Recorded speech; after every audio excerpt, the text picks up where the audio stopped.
Udah dimasak aja. Kalau kepala babi mah dimasak. Oh, dimasak aja. Kenapa ngirimnya mentah? Saya kecewa. Harusnya matang.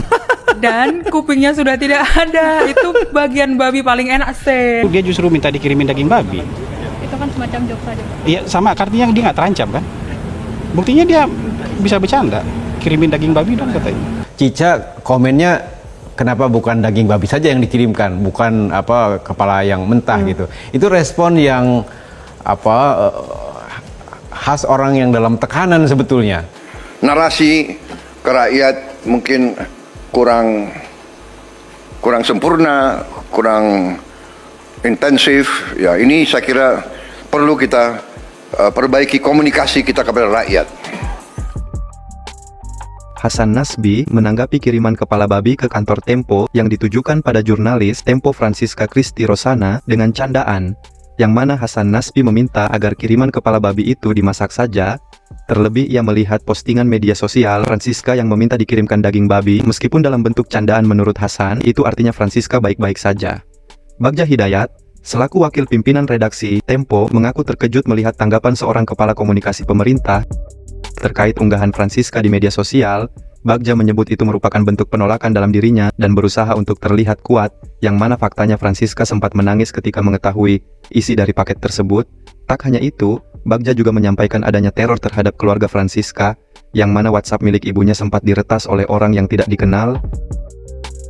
Kami menyangka itu orang iseng kan, ya ada setengah orang iseng, ada ini serius dan seterusnya. Maka Cica komennya, kenapa bukan daging babi saja yang dikirimkan, bukan apa kepala yang mentah gitu. Itu respon yang apa khas orang yang dalam tekanan sebetulnya. Jadi mencoba Relax, mencoba santai agar tidak terlihat. Nyatanya ketika Cica dapat apa dan itu dibuka dan itu tahu babi, Cica itu nangis.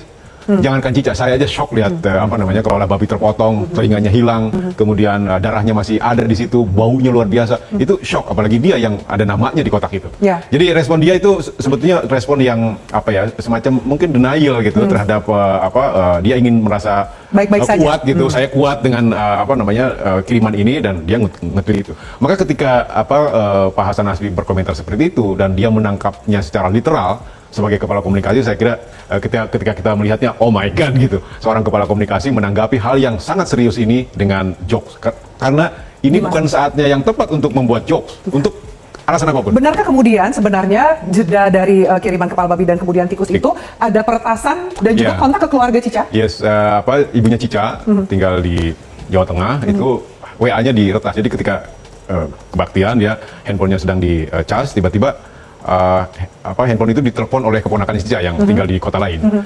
Itu menjawab, padahal ibu Cica sedang kebaktian, menjawab suaranya laki-laki. Padahal dan si keponakannya bertanya, ini siapa? Kalau kamu ingin tahu saya, ayo keluar. Oh ya, panik lah, dia lapor ke Cica kemudian WA ibunya di nomor itu dan dijawab lagi di rumah. Padahal dia lagi kebaktian. Jadi ada peretasan dan memang itu diambil alih oleh seseorang yang tidak kita tahu. Baik.